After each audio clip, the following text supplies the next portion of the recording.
Hi guys, welcome back to my art channel. In today's video I'm going to be doing a step-by-step tutorial for how to draw an easy but realistic swan portrait using pastel pencils.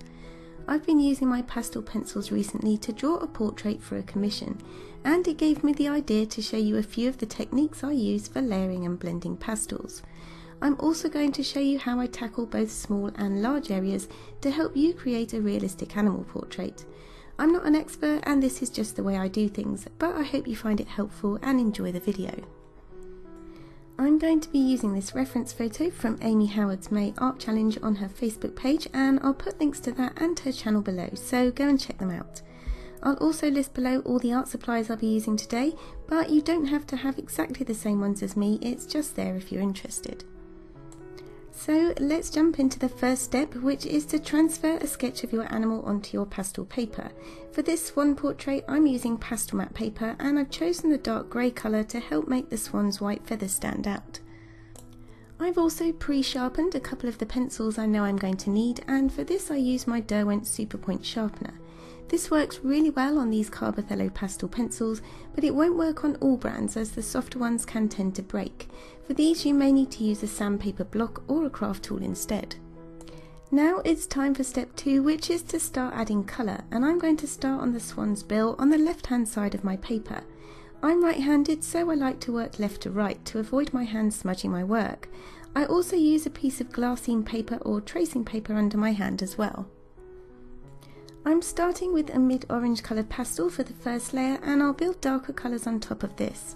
It's a good idea to work light to dark with pastels, much like you would for coloured pencils, but the good thing about pastels is that you can also add light colour over dark ones too, and I'll show you that later on when we tackle some of the darker areas above the swan's bill. I'm starting at the top of the bill and working downwards using small circular movements with my pencil to cover up the tooth of the paper, but I'll smooth this out further with a blending stump so it doesn't have to be perfect. I don't need to apply too much pressure onto my pencil as it lays down really easily onto the surface of this Pastelmat paper. One of the things I really like about pastels is that they are a lot quicker to work with than, say, coloured pencils for example, but you can still get the same realistic effects. With the first layer down, I then go on to add a pinky red coloured pastel pencil over the top using the reference photo to guide me. Build up the colour even more at the top of the bill by layering over more orangey brown colours.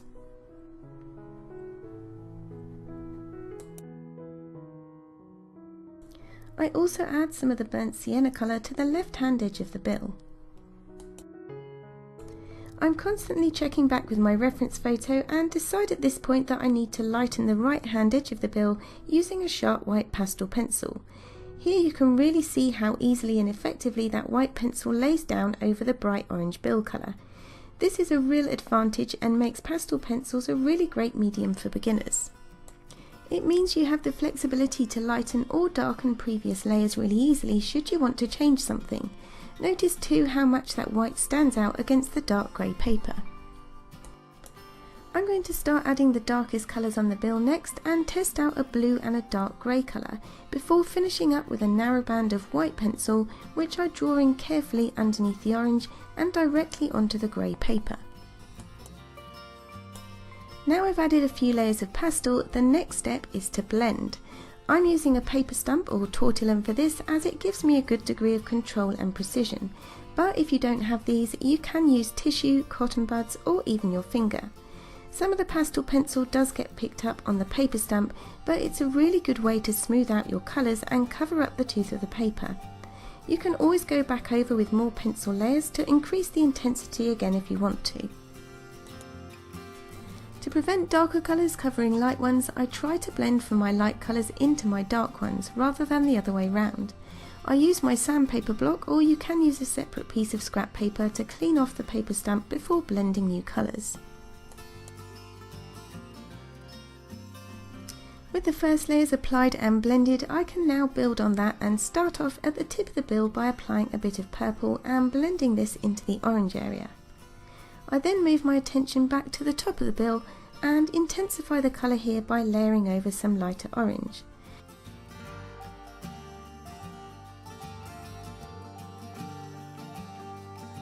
I blend this out again using my blending stump.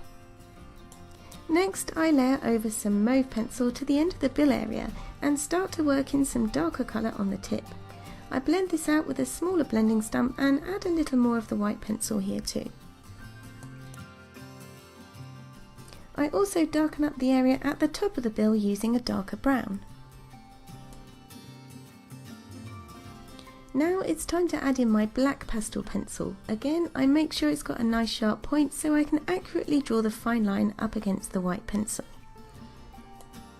Now at first glance this dark area may appear completely black, but after studying the reference photo I noticed that it was only really black around the outside edges.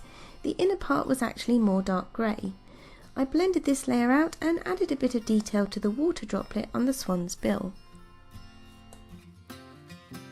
When working with pastel pencils, I try to render the picture as much as possible as I go, rather than having to go back over my drawing later on, and this helps to prevent smudging. With the black pastel added, I need to go back and build up some more colour on the bill, and do so by adding some burnt sienna and some more of the mauve colour I'd used earlier. I also add some dark brown as well.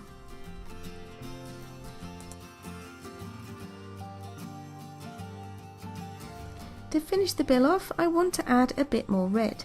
For this, I use the side of my pencil and hold it far back so I'm only applying a very light pressure, and I blend it out with a paper stump as before. Now I'm going to start work on the dark area at the top of the swan's bill.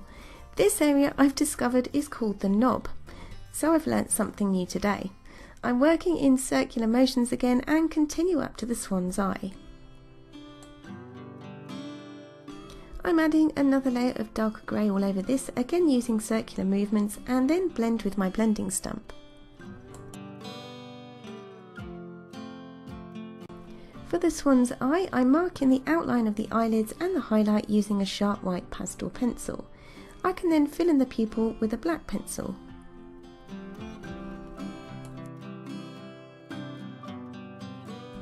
I also use a sharp grey pencil to go in and re-establish the eyelid. With the eye done, I go back and begin to build another darker layer of black over the dark grey. I'm not going to copy every exact mark from the reference photo here because it would be really time consuming. Instead, I just want to give a general idea of the structure and texture. I go back over with another layer of dark grey and then add some very light marks on the knob and the law area to complete the look. The law area is the dark part between the eye and the top of the bill at the side.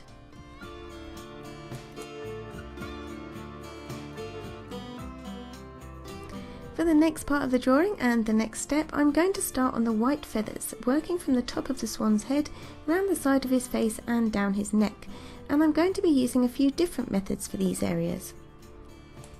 I start with a light grey pastel pencil and work in short strokes and follow the direction of the feather growth. This helps to build form. I'm also using the grey of the paper to add depth and shadow between the feathers, so don't cover the whole area completely. I'm not going straight in with a white pencil as my reference photo shows this area to be more cream than white, and I'll build on that once the first layer is down. I leave some of the grey of the paper around the swan's eye and also around the ear, and keep checking back with my reference photo to make sure my pencil strokes are going in the right direction around the face. This is really important to help make your portraits realistic. Now I'm adding a layer of cream on top of the light grey, and I'm using the same method of applying it as before, short strokes in the direction of the feather growth. I build on this by adding in shades of yellow ochre and grey to build up depth in the feathers, all the while checking back with my reference image. I'm not blending these areas to keep a more textured look here. Moving down the swan's neck, I work in the same way as for the head, beginning with the light grey and layering over with the cream.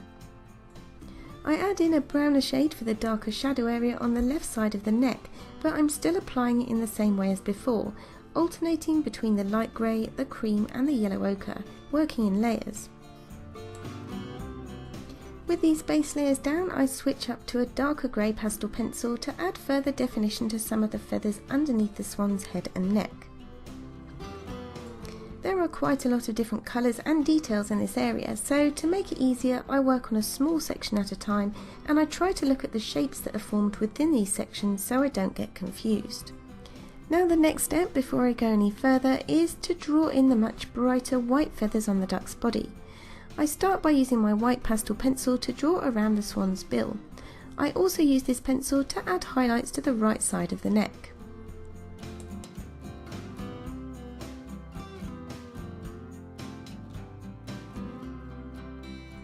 Next, I need to fill in this larger area of white, and rather than use up my pastel pencil for this, I use a pastel stick. These sticks, whilst not as good as the pencils for small detailed areas, are really useful for blocking out larger areas of colour really quickly. And although described as soft pastels, they are student grade sticks and not nearly as soft as some of the softer, more professional grade pastel sticks I've tried. This does mean though that they don't completely fill up the tooth of the paper, so it's easy to add further layers of pencil on top should you need to. I've used a blending stump so far, but now I use a tissue to give a softer look to the body and act as a bit of a contrast to the very bright detailed area of the swan's face and neck. I'm going to repeat the same process on the right hand side using my white pastel pencil, but before I go too far I'm going to finish the neck off so my hand doesn't smudge my work. I'm using the same technique as I did before by layering in light grey, cream and dark grey, paying particular attention on this area to the length and direction of the feathers. With that done, I check back with my reference image and take a step back to look at the portrait as a whole before going in with a few darker pastels in the shadow areas. I add in a light layer of brown along part of the left hand side of the neck just to add a bit of warmth here. I also add in a similar light layer on the right hand side, this time with a flesh colour. I'm not blending this neck area out as I quite like the more textured look and the contrast to the soft white feathers on the swan's body, but you can go in with a blending stump to soften things out again if you want to. For the white feathers on the right hand side of the swan's body, I'm using a combination of my white and grey pastel pencils. There isn't much detail on the feathers here looking at my reference, but I use the grey for the shadows that are cast by the wings overlapping. I blend this out using my pencil stump again and soften the edges with a tissue. The last step with the feathers on the body done is to go in and add some fine details. I use a sharp black pencil to define the tip or nail of the bill and a brown pencil to add the little hooks I could see on top of the bill. I also go back in with my white pastel to pull out some fine feathers on the swan's head and neck area. Another thing you can do if you've only got the pastels in sticks is to use coloured pencils for the detailed areas instead. Coloured pencils work really well on pastel paper and can be used in conjunction with pastel sticks to add in those smaller detailed areas. If you're having trouble layering pencils over the top of pastel sticks, it's usually because the tooth of the paper is full up, which leaves nothing for the pencil to grab onto. This is more likely to happen if you're using the really soft artist quality stick pastels, so just be careful to add light layers of these and you shouldn't have a problem. So here is the completed swan portrait. I'm quite pleased with how he turned out and I'd love to hear what you think, so drop me a comment in the box below. I hope you liked this more tutorial style video today and found it interesting or helpful in some way. If you did like it, please give the video a big thumbs up, and if you're new to my channel, please consider subscribing. I post videos twice a week on all things art related. Hit the bell notification too if you don't want to miss out. Thank you all so much for watching, and I'll see you all in the next video. Have a good week. Bye.